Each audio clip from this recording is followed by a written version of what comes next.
I love when you wake up in the morning and you think, I could do that. And the little voice says, sure you can. You never have a what if story, but you have a story that the thing was done. That's who I am. My name is Itah Sadu, and I am the proud managing director of a different Booklist Cultural Center.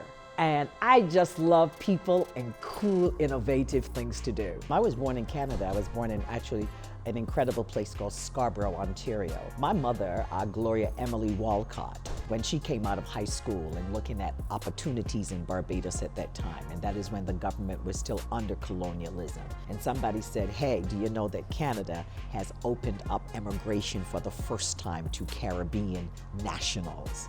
And it so happened that an incredible man by the name of Donald Moore, a man that we celebrate here in the People's Residence, the place that I'm seated now.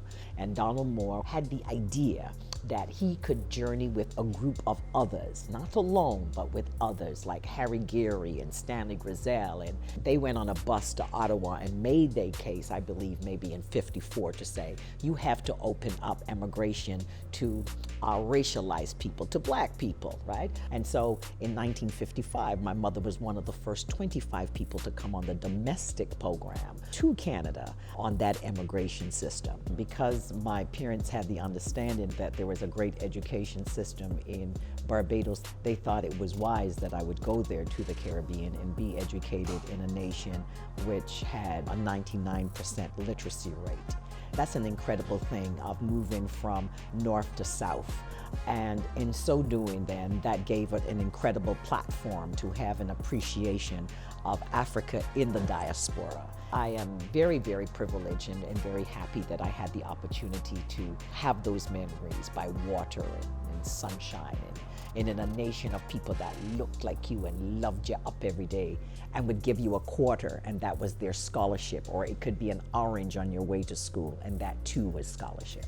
It is incredibly cool to know that you also too have the experience of North America, and therein lies who I am. When you come from a space where you see a nation, and a nation is governing itself, when you see entrepreneurs and there are multiple of them, your possibilities are endless. My grandmother was a woman who sold ice and plants and kerosene oil, and she would see a niche and baps, we would be in that business in 5 minutes, right? I was more excited about working for me. The politics that my family had, they were not or, they were and. So it gave me a greater capacity to see the society. I was a summer student at this seniors retirement place. And I had a good time with seniors, you know. I understood them because I grew up with my grandmother, so I had modeling. The second year roll around now. I get the job and life is good and I have progressed. The third year comes now and the boss man calls ahead of time and he says, you know, it's quite possible we would like to offer you the job as the coordinator, right? And I'm really excited. Oh my God, I'm young and you know, this is like whiteness and you're gonna have this job and you know, I'm gonna have staff and they're gonna be white, like whoa, right? And then the day I go to the place and he has this look. After I sit down, he says to me, there's a problem. The problem is, it would be better if you were a staff person than the coordinator. And in that moment, this is what I heard him say. I am a racist and I'm speaking the language of racism to you. And I remember not having the language to speak back. I grew up in a nation where we dominated. Not to say there wasn't racism in Barbados, but here now face to face with somebody I've known, I've demonstrated, we have a relationship. If my generation, the generation before me, had to work and put up with all this crap from you, you know, I don't know if I need to do that. So I said to him, thank you and you have a nice day. And I left. So I had the last word on that. And I would like to think in his life that he feels embarrassed by that moment of history. The thing I'm most proud of that I am the mother of Sojourner San Vicente, an incredible young dynamic woman. I'm proud that I'm the daughter of Gloria Emmeline Walcott and Edna Emmeline Walcott. And I'm the granddaughter of Fitz Willoughby Walcott, a great builder in the society. I'm proud that I am the partner of Miguel San Vicente. and I have awesome stepchildren. And then in my professional career, I'm proud that the defining moment in my career as an author and becoming an author, my very first book, How the Coconut Got Its Face, was done in collaboration with two people who attended university with me to come together as collaborators and to pool our resources together and to publish something. When you document something, it is forever. That's a very defining moment for me. And I'm proud of going to the National Library of Canada and seeing the book and my name being cataloged in the history of this country. So when we then came to the bookstore and being entrepreneurs, I am proud that I am the daughter of Edna Emily Walcott, who was an entrepreneur, and because of her modeling, this has led me to the success of this moment in having this bookstore.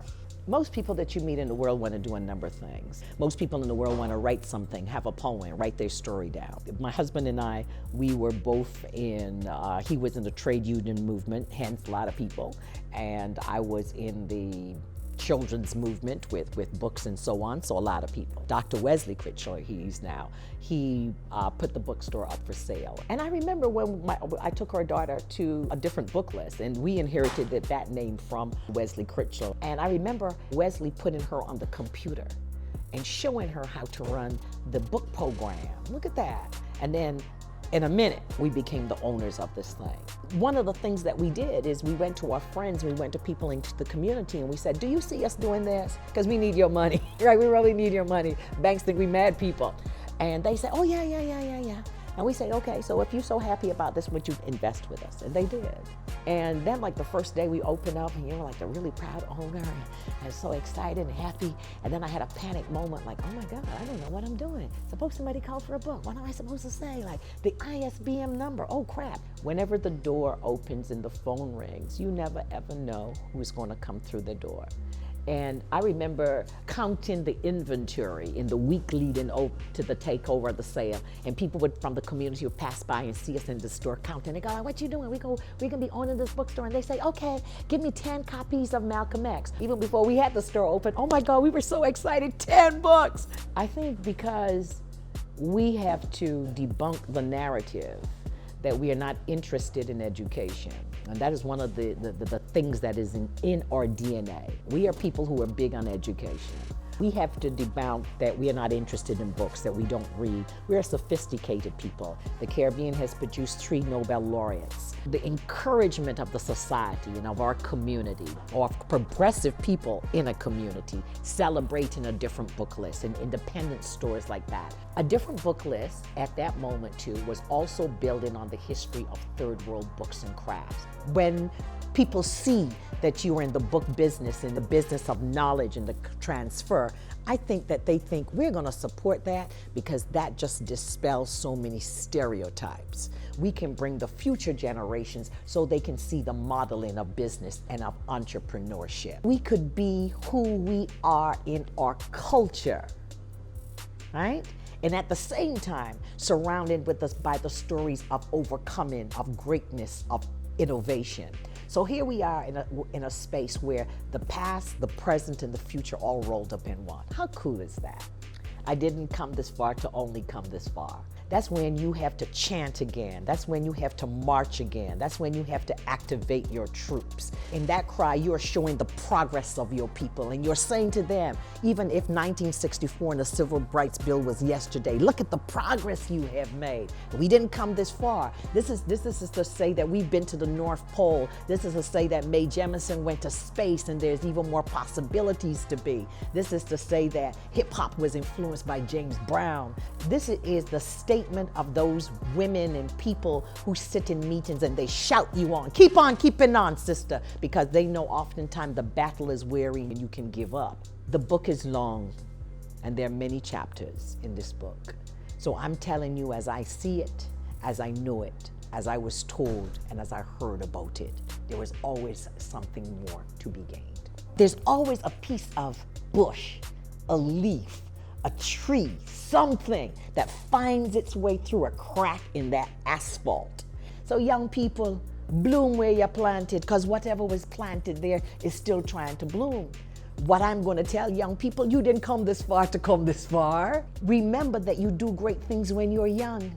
But to know that you are brilliant and to know that you can be fearless, when you get to my age, you're thinking 20 times, I can't jump over the CN Tower, but damn, if you ask me that at 10, I'll tell you I can do that. And you don't have to have always the language of racism, because you could shut it down.